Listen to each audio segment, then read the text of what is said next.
For most people, the story about us ends when we die. But there are a few individuals in history who are the exception to that rule. Carl Webb is one of those rare people. Called Charlie by his family, Webb was born in 1905, and it's believed that he died through suicide via poison on a beach in the Somerton Park suburb in the city of Adelaide, Australia, on December 1, 1948. The case should have been open and shut, but the man whose body was found laying on the sand that morning did not have any identification on him, leading to decades of speculation about his true identity until DNA evidence appears to have solved the mystery 75 years later. Welcome to Life Stories of the Unknown, where in every episode we remember someone from the past who led a remarkable life that today has become forgotten. In this episode, we are discussing the mysterious Somerton Man, who is now believed to have been Carl Webb, a man who had become so forgotten by everyone he knew in life that no one was able to identify him as the mystery man on the beach who became famous in death. This story begins on November 30th, 1948, which is summertime in Australia.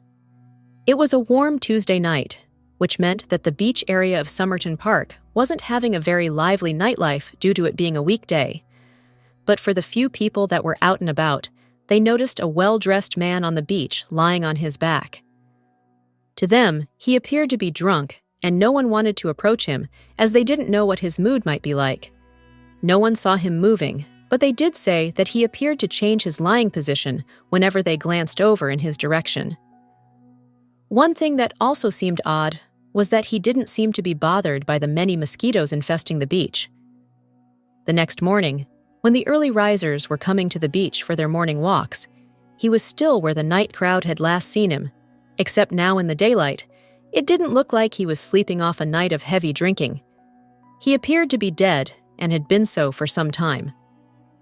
The police were called, and the body was examined. It's believed that he died in his sleep, and a half-smoked cigarette was on the right collar of his coat, almost like he was smoking when he lost consciousness and it fell out of his mouth. In his pockets were an unused second-class train ticket, a used city bus ticket, an aluminum comb that was made in America, a half-full packet of juicy fruit bubblegum, an Army Club brand cigarette pack with 7 cigarettes from a different brand called Canzitas, and a box of matches. The labels for his clothes were missing, but fashion experts believed them to be American-made. There were no other clues near his body of who he was or what had happened to him. The pathologist noted that he appeared British in appearance and was 180 centimeters tall, with gray eyes and fair hair that was graying at the temples. His age was estimated to be between 40 and 45 years old. The pathologist was sure that the man's cause of death was organ failure due to poisoning. However, by the time the autopsy was performed, they were no longer able to detect what exactly killed him, as it either metabolized or was undetectable to their tests. His last meal was a pastry, but it was not believed that the food was poisoned. The estimated time of death was 2 a.m. The police were unsure if the man lying dead on the beach in the morning was the same one who was lying on the beach the night before. The medical office was unable to identify who the mystery man was, and 10 days later, he was embalmed and buried.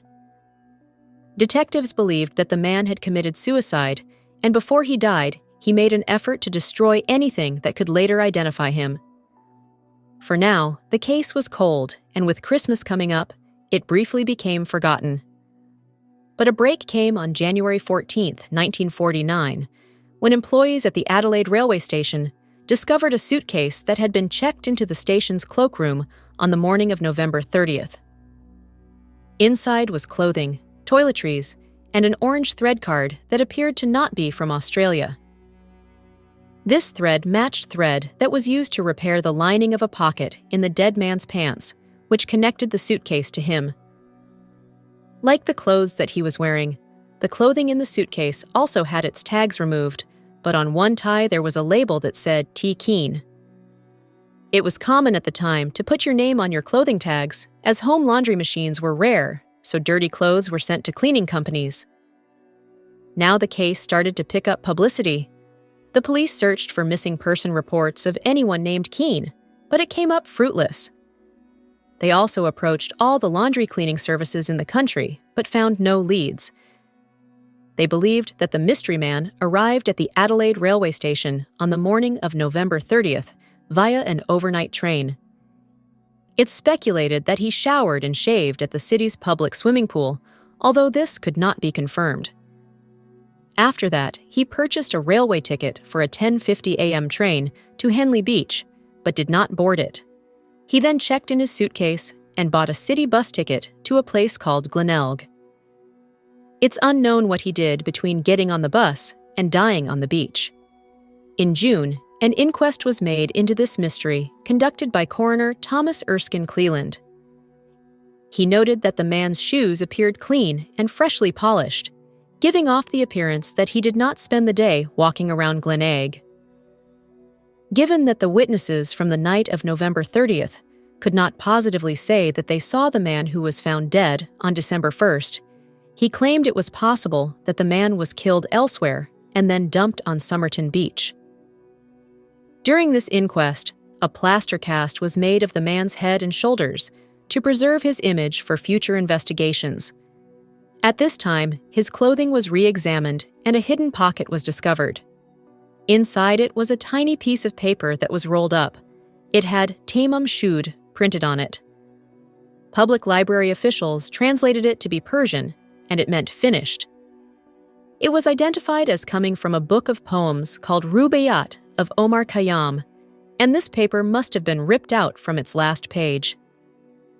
After a public appeal for information about the mysterious man, someone whose identity was never revealed came forward with the book from where the last page was ripped out of. He claimed to have found it on his car around the same time that the Somerton man's body was discovered. Inside the book appeared to be a handwritten code that has never been satisfactorily decoded, plus a phone number that belonged to a nurse named Jessica Ellen Thompson.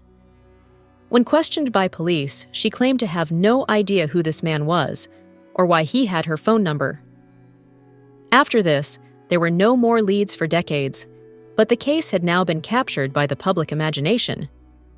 This was the early days of the Cold War, so it seemed plausible that the man was a spy, which would explain his book of codes and the inability to identify him.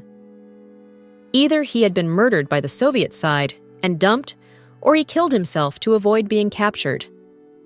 The popularity of the James Bond franchise only furthered this speculation, and Australians believed that the Somerton Man was a real-life version of the fictional character.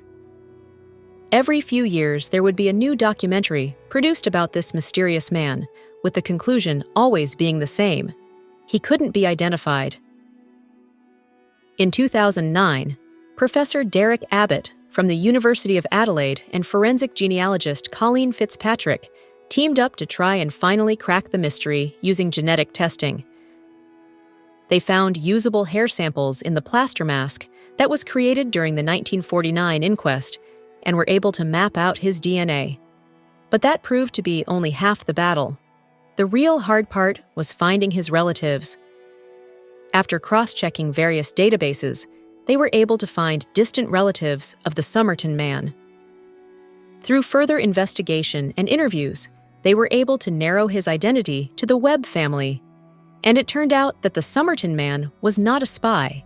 His real story was much sadder. Carl Webb was born in 1905, and he was the youngest of 6 children.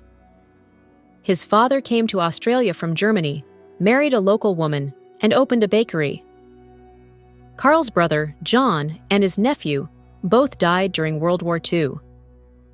He appears to have avoided military service and instead helped the cause through support on the home front by working as an electrical engineer. On October 4, 1941, he married Dorothy Robertson, but she would later describe the marriage as not being a happy one. Carl was antisocial and moody. He would often be in bed by 7 p.m. and was prone to outbursts of violence, plus threats of self-harm. He was into poetry and horse racing, which explains his possession of the book of poems. Professor Abbott believes that the code in the book might be about horses to bet on, which could appear as nonsense when deciphered. He also appeared to be obsessed with the subject of death.